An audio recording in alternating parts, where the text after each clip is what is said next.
너희 앞에 있으니 들어가서 그 땅을 차지할지니라. 아멘.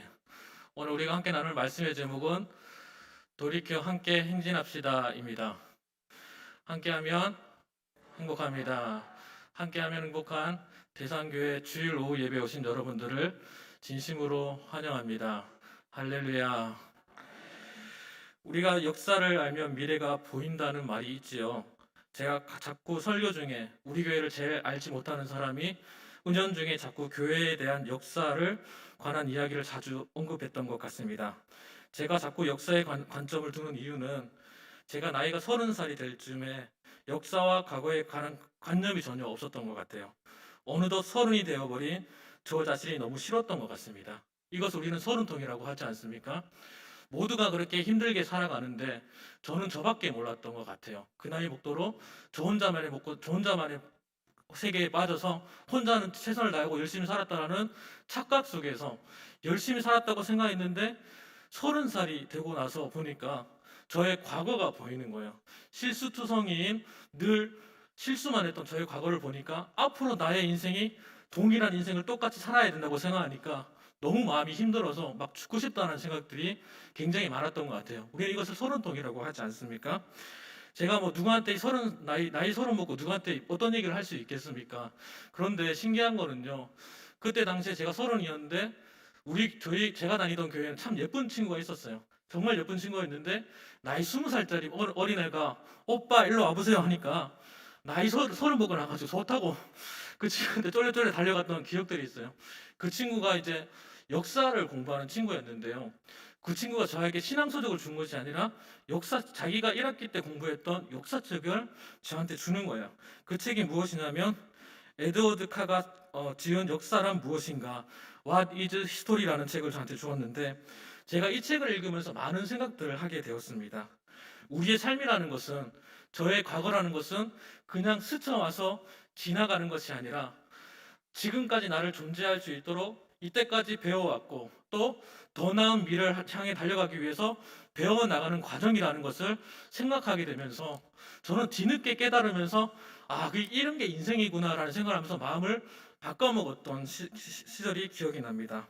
제가 이 에드워드 카라는 사람의 이야기하는 것 중에 가장 많이 감명받았던 대목은 무엇이냐면 우리가 왜 역사 공부를 해야 하는가라는 대목에서 저는 많이 감명을 받았습니다. 역사는 과거를 통해서 현재를 이해할 수 있게 하기 때문입니다. 역사는 실수를 반복하지 않게 도와주기 때문입니다. 역사는 세상을 보는 안목을 키워주기 때문입니다.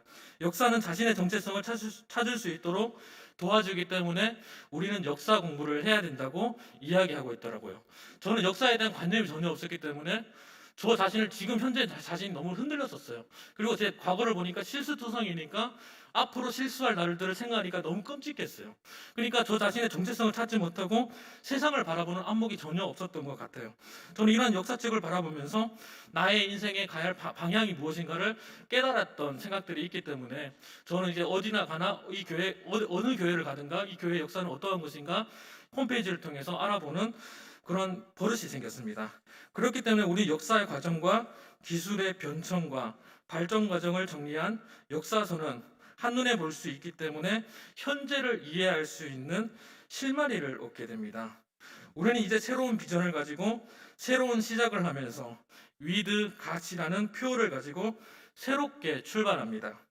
그러나 우리가 관과하지 말아야 될 것이 하나 있습니다.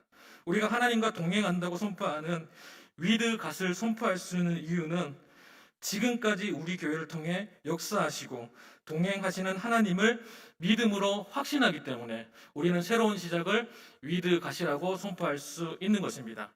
모세는 신명기를 시작하면서 요단강 건너편 모압 평지에 도착해서 출애굽 때부터 모압 평지에 도착할 때까지의 상황을 정리하면서 회상하는 장면이 오늘 본문의 장면입니다. 이제 곧 하나님께서 약속하신 땅에 들어가기 전에 새로운 시작이 이미 이루어지고 있습니다. 변화의 바람이 보이는, 이제까지와는 전혀 다른 이제 약속의 땅이 눈앞에 보이는 요단강 우편 모압 평지에 서서 고별 설교를 하기 전에 출애굽을 시작하고부터 지금까지 인도하신 하나님의 은혜에 대해서 설명하고 있습니다. 이것은 모세가 고별 설교의 배경을 설명함과 동시에 장차 제시할 율법을 주신 분은 다름이 아니라 이스라엘을 출애굽시키시고 지금까지 돌보시고 인도해 주신 하나님에 대한 이야기를 하고 싶었기 때문입니다. 하나님께서 우리에게 지키라고 주신 율법의 정당성과 율법에 대한 이스라엘 백성들의 순종이 당연하다는 사실을 확증하기 위함입니다. 이같이 일자적인 의미 이외에도 우리가 여기서 여호와 하나님에 대한 우리의 신앙은 단순한 관념적인 것이 아니라 태초부터 지금까지, 지금 이 순간까지 이 땅의 역사 위에 그리고 역사 한가운데서 그 역사를 이끌어 오신 하나님에 대한 믿음의 확신을 새삼 각성할 필요가 있었기 때문입니다. 또한 우리의 신앙은 역사 속에서 명백히 이어온 믿음의 선조들의 신앙을 이어받은 거기도 합니다. 실로 기독교 신앙이야말로 태초부터 종말까지 실제적 역사를 관통하는 역사적 정통성을 가진 유일한 신앙임을 우리는 알아야 합니다. 모세가 고별 선교를 준비하면서 왜 이토록 과거를 회상하는 장면들을 다루고 있는 것일까요? 40년이면 시대가 완전히 바뀌지 않습니까? 30년 전에 청년이었던 분들이 이제는 자녀들이 우리 교회 청년이 되었지 않습니까? 그 부모의 신앙과 그 세월들을 다시금 회상하면서 이제 가나안 땅에 들어갈 세대에게 우리와 함께 하셨던 위드 가세 하나님을 보여주기 위함입니다. 나와 동행했던 그 하나님께서 지금 우리와 함께 하시고 그리고 앞으로 너희와 함께 하신다는 것을 보여주고 싶었을 것입니다. 여러분, 실제로 가나안 땅에 들어간 세대는 출애굽 1세대가 아니라 2세대 여호수아와 함께 했던 자녀 세대였지 않습니까?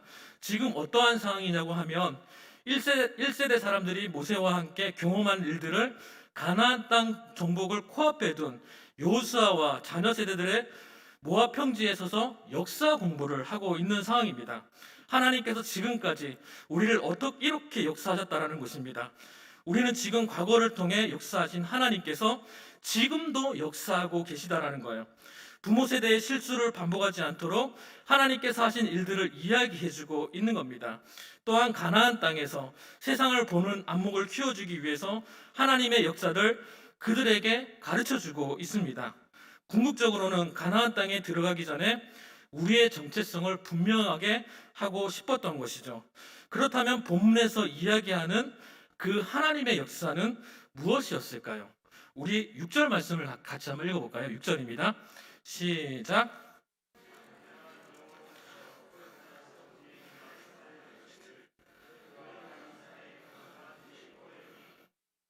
아멘. 호렙산에 거주한 것이 오래되었다고 말씀하고 있습니다. 지금 이스라엘 백성에게는 호렙산이 주는 의미는 무엇이었을까요? 십계명을 주신 곳입니다. 언약 백성으로서 살아야 할 기본 지침인 율법을 그들에게 주어진 곳입니다. 그런데 이 십계명을 주기 이전으로 한번 가봤으면 좋겠습니다. 호렙하면 생각나는 곳이 어디입니까? 십계명 말고 어디가 생각나십니까? 맞습니다. 출애굽 3장 1절에 보면 1절 하반부와 2절에 보면 이렇게 나옵니다. 제가 읽어드리겠습니다. 하나님의 산 호렙의 이름에 여호와의 사자가 떨기나무 가운데 나오는 불꽃 안에서 그에게 나타나시리라. 그가 보니 떨기나무에 불이 붙었으나 그 떨기나무가 사라지지 아니하는지라라고 기록되어 있습니다. 모세가 하나님의 부르심을 받은 것입니다. 하나님은 한 사람 모세를 부르시고 못합니다라고 거절하는 모세를 하나님은 관건적으로 부르십니다. 거부할 수 없도록 하나님께서 모세를 불러내셨습니다. 모세는 본래 어디에 있던 사람입니까? 애굽에 있었지요. 세상으로부터 부르심을 받은 모세는 다시 애굽으로 세상으로 보냄받아서 세상의 사람들을 불러 모아서 다시 호렙에 모이게 된 것입니다. 호렙으로 모인 이스라엘 백성들에게 하나님께서 말씀을 통해 그들을 훈련하시고 준비하시는 것입니다. 무엇을 준비하셨습니까? 하나님의 약속 가나안 땅에서 어떻게 살아야 하는지를 율법을 통해 그들을 훈련하고 인도해 주셨습니다. 어쩌면 모세에게 호렙이 우리에게는 대산교회가 아닐지 모르겠습니다. 하나님의 말씀이 선포되는 곳, 이전에 하나님께서 우리를 강건하여 부르신 이곳이 처음부터 작정하고 우리 교회 오겠다고 작정하신 분이 여기 누가 있겠습니까? 그럼에도 불구하고 우리를 강건하여 세상에 많은 교회가 있음에도 불구하고 하나님은 우리를 대상교회로 부르셔서 지금 이 자리에 앉게 하셨습니다. 우리는 하나님의 부르심을 받는 우리는 하나님의 부르심을 받고 또 전도하면서 지난 30년을 부흥하며 성장해 왔습니다. 이제는 한 번도 경험하지 못한 위드 코로나 앞에서 새로운 30년이 시작되었습니다. 그러나 우리는 그 누구도 불안하거나 어려워하지 않습니다. 왜냐하면 우리는 지금까지 인도하신 그 하나님을 믿음으로 확신하기에 또 다른 30년을 함께 하실 줄 믿음으로 전진할 수 있기 때문입니다. 우리가 이렇게 선포하며 시작할 수 있는 이유는 하나님과 동행함을 경험한 우리 담임 목사님과 그리고 원로 목사님, 건강한 장로님들, 그리고 권사님들, 집사님들, 그리고 여러분들이 신앙을 존경하고 따르는 우리의 다음 세대들이 있기 때문입니다. 우리 7절 말씀을 같이 한번 읽어볼까요? 7절입니다. 시작.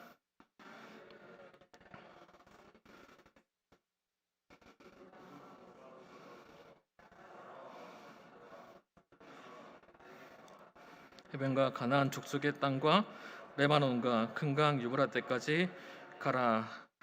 방향을 돌려 행진하여 가나안 족속의 땅과 레바논과 유브라데까지 가라고 명령하세요.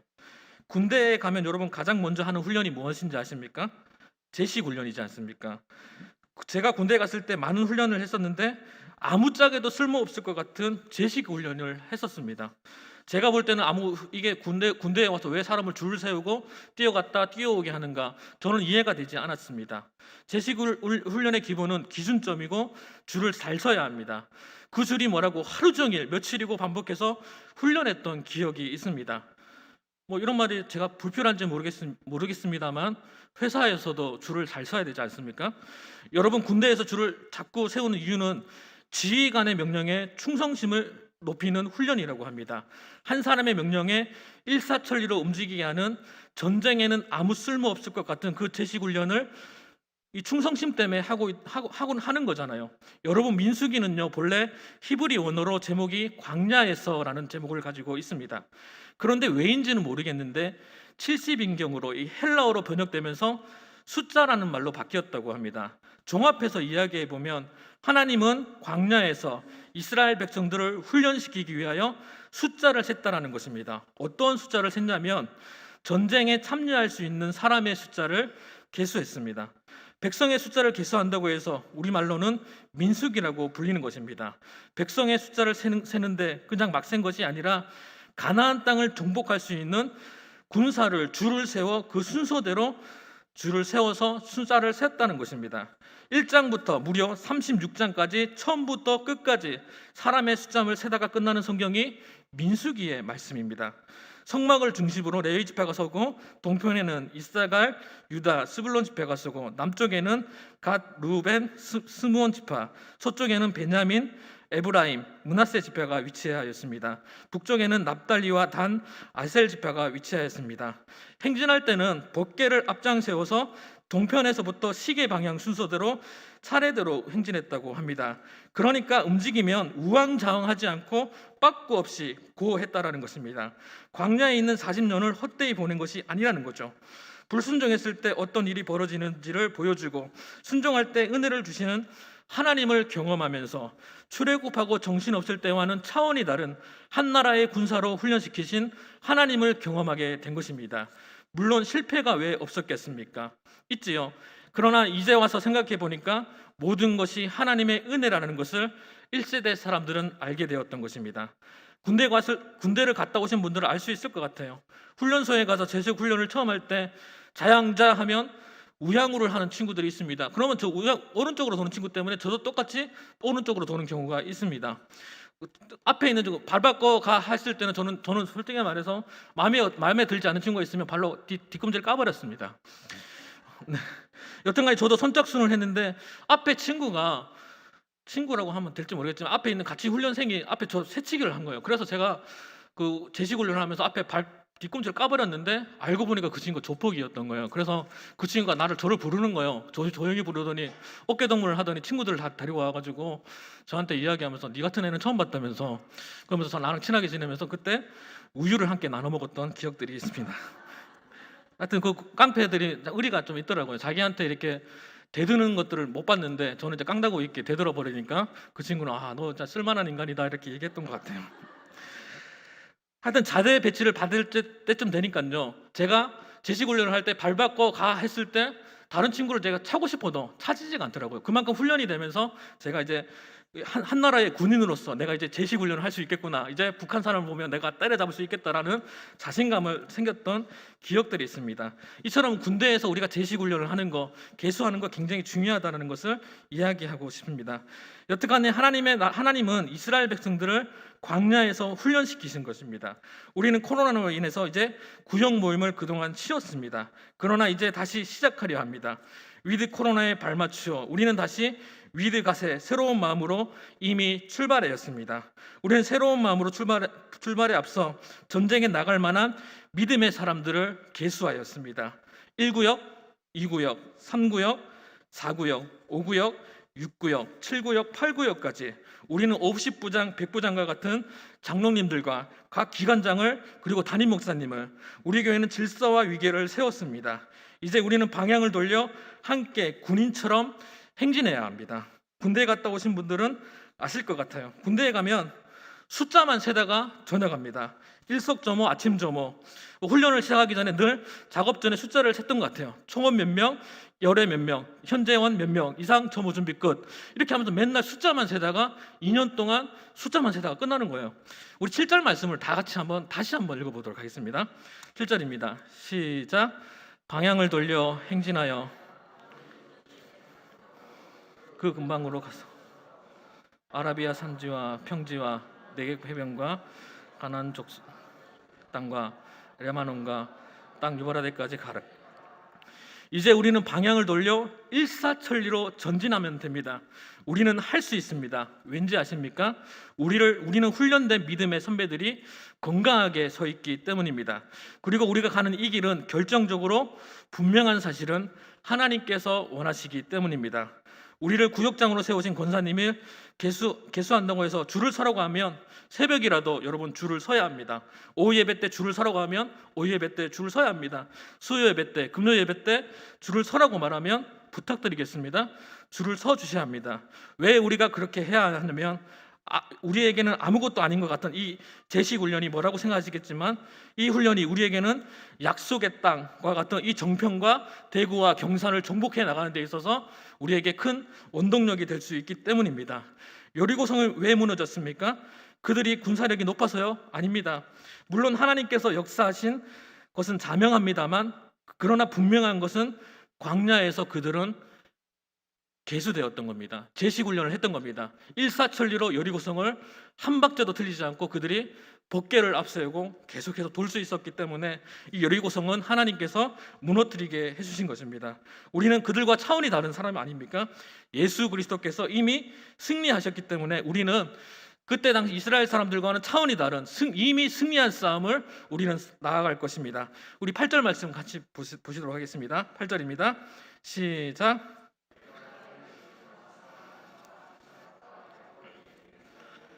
그들이 후손에게 주리라 한 땅이 너희 앞에 있으니 들어가서 그 땅을 차지할지니라. 아멘. 애굽에 있던 모세는 실수로 애굽 사람을 죽이면서 애굽에서 나와야만 했습니다. 호렙산 근처에 있다가 호렙에서 하나님의 부르심을 받았습니다. 그는 다시 애굽으로 보냄을 받고 그와 함께한 자들이 다시 호렙에 모여서 훈련을 받아 이제는 하나님의 약속하신 땅 자신이 차지할 땅을 눈앞에 바라보고 있습니다. 하나님이 이곳에 이 정평에 몇 사람을 불러주셨습니다. 그리고 몇 사람 세상 사람들을 전도해서 우리는 이 많은 사람들이 우리 교회에 모여 있습니다. 우리는 다시 세상을 향해 나아가야 합니다. 우리 다시 이렇게 교회에 모여서 말씀도 듣고 훈련을 받고 전쟁에 나갈 만한 믿음의 사람들을 계수하며 이제 다시 시작하려 합니다. 우리의 능력이 있어서가 아니라 지금까지 인도하신 하나님이 있기 때문에, 사실 모세가 말씀을 받고 모세를 통하여 계수되었지만 모세 뒤에는 모세 뒤에서 일하시는 하나님이 있었던 것입니다. 이제 우리는 새로운 30주년을 향해 새로운 출발을 하였습니다. 이제 그 길을 자녀들의 몫이라고 할 수도 있겠죠. 그러나 새로운 60년, 우리의 선배들의 헌신과 훈련이 있었기 때문에 가능할 줄 믿습니다. 혹시 불안하십니까? 아니요, 괜찮습니다. 성령님이 함께 하시기에, 하나님께서 함께 하시기에 가능합니다. 그 누구도 이 정평동에 대산교회를 개척하는 것을 응원했던 사람들이 누가 있었겠습니까? 몇 사람이 모여서 하나님을 의지함으로 이것에 첫삽을 펐더니 하나님께서 우리를 부흥하게 하시고 지금까지 인도하셨기 때문입니다. 또한 하나님의 말씀을 믿음으로 순종하는 사람들에게 성령이 우리에게 임하신다고 말씀하십니다. 제가 요엘서 2장 28절 말씀을 읽어드리겠습니다. 그 후에 내가 내 영을 만민에게 부어주리니 너희의 자녀들은 장래일을 말할 것이며 너희의 젊은이들은 꿈을 꾸며 너희 젊은이들은 이상을 볼 것이며. 아멘. 하나님께서 함께 하시면 성령이 우리와 함께 하실 것입니다. With God, 우리에게 함께 하셨던 그 하나님께서 여전히 우리의 자녀 세대에게, 또 앞으로 60년에게, 앞으로 120주년을 향해 나아가는 우리 교회 위에 하나님께서 With God의 하나님이 되어주실 줄 믿습니다.